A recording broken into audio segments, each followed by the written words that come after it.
What's up, everybody? If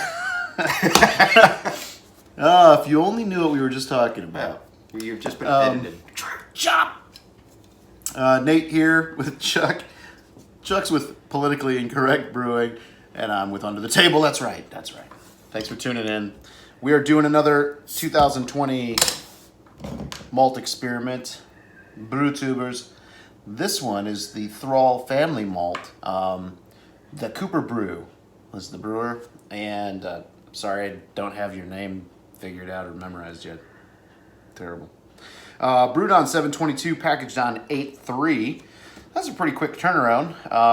OG is 1052, FG is 1.010, 5.5%, and this is pale ale malt, specifically from these guys at Thrall family. And it says that they have been Connecticut farmers since, I think it says 1646. Connecticut's a pretty state. It is. Beautiful state. So, let's get a pour on a pale ale malt. Holy clarity, Batman. That is not what I was expecting. Look at that. Look at that. That is... I was expecting pretty clear. Pretty light, I should say. But I didn't know how clear it was going to be. So that, I'm getting some of the, maybe I stirred it up a little bit. I've got a little bit more. Here, let me cloudy, let me cloudy yours up. Yours is way too pretty. I'll take cloudy. All right, so. It's still, the cloudiness is just all hanging in the top. Look at that head though. Man. Like it. Off pale malt. Pale ale malt. It's just hanging out. All right. It's a floater. So, yeah, man. That head retention is just banging. Look nice. It's all tight. Yep, good carbonation. We got some streaming bubbles coming up from the bottom. If we wouldn't have poured any of that stuff from the sediment, it would have been really, really clear. Aroma. Okay, I think I'm getting some hops on that. I don't know, between this video and last video, which has only been like 5 minutes, instantly got boogers. I had nothing to do with that. Oh, there it is. Are you allergic to beer, bro? No, Georgia decided in the last week to go from 100-degree days to what is it? 70, it's like 65 degrees in like 24 hours. Yeah, it's crazy. I'm not complaining. Made a great brew day yesterday. Man. So very, very light malt character, which is allowing the hops to pop through that, I think. But the hops are also very light. It's not a hoppy beer. I don't know if this describes it, but instantly when I smelled it, I could feel myself like stepping on a Lego. Like, looks all nice, neat, and pretty. Looks all nice, neat, and pretty on there, and then you step on the Lego and you're like, fuck! And it's good. Is that a good thing or a bad thing? I don't know if it's a good thing or a bad thing. I'm just like, you step on a Lego and you're like, oh shit, that just popped into my head though. Lego beer. And I'm off subject again. Well, it's like, it's like the shock, I guess the shock factor of stepping on a Lego. I could get that, yeah. All right, so there's something in here that I'm picking up that I'm not 100% sure on. Head's dropping.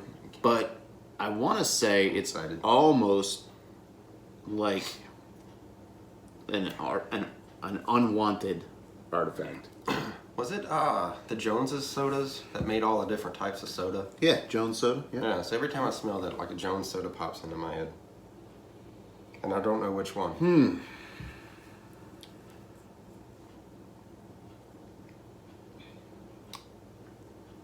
It's reminding me of an off flavor, but I don't think it's an off flavor. I'll have to taste it to know for sure.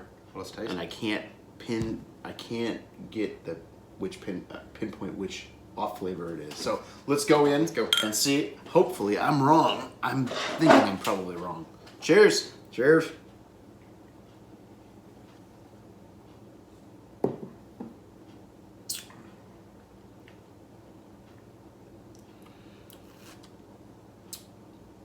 It is a little bit there in the taste, and I wish I could call it out. But I'm gonna get past that. I'm gonna try to evaluate the malt and the beer. Other than that, I'm just gonna drink the beer.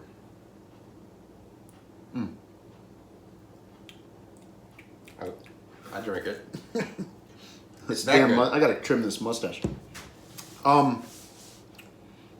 It's pretty effervescent. Notice that? What does effervescence mean? Like Alka-Seltzer. Ah, yeah. It's got a very kind of I don't want to say a high carbonation, but a very sparkly type of carbonation. Sorry guys, I'm Georgia educated, so you got to dumb things down a little bit for me. So Georgia and then Navy education on top of it, so it's got to be dumb and then cuss words awfully. Are you wearing a G.I. Joe shirt too? No, it's not. I'm fucking Millennium Falcon. No. All I saw was the red, white, and blue light. Well, yeah. It's almost like this, you know. Joe! And then you got the more you know type commercial going on at the same time. It is a It's like Millennium Falcon. The more you know. Did you get a new shirt? No, it's not a new shirt. It's actually I dug. So most of my shirts are red, and that's only because we're COVID time, so my wife has something to do. It's like laundry. So red shirt and a red shirt and then a red shirt because she's doing laundry so often. So I finally dug down a little bit further and got my G.I. Joe Millennium Falcon shirt. It is G.I. Joe Millennium Falcon. I like it. That's pretty rad. Back to the beer. So, okay. Oh, I just realized it's Star Wars. My Star Wars Star Wars PJs. pajamas. Yeah. Sweet. Working from home has its perks. Yeah, Oh, excuse me. So, carbonation is lively. But as I drink a little bit more of this, I don't think that's an off flavor. I think that's, to be honest, I think that might be the freshness of the malt. There is a fresh factor in this beer that's I don't know. It's something. It's like really crisp. No. And it's good. It's nice. I'd like to brew with this malt. I would go with, was it malted cider or whatever, like something like that? Get that crispness out of it. Like an apple, like a hard cider, like a malted cider. Is that what you said? Yeah. What is that called? There's a name for that. I dumped it down again. Damn it. No, there's a name. There's an actual name for that where you take sizer. I don't know. That's kind of popular in England. Because that crispness is how, if it, I don't know where I could have, it could have been one of my trips over to Europe where I drank something like that. I don't know. I like it. I'm not going to not drink it. It's good. It is good. And what's that, 5.4 it said? 5.5. So that's a little bit stronger than the last one we did. And, 12 ounce bottle, we do 6 ounces. I could easily do like a 22, 23 ounce. Yeah, I could do a couple of these. Play my banjo on the porch.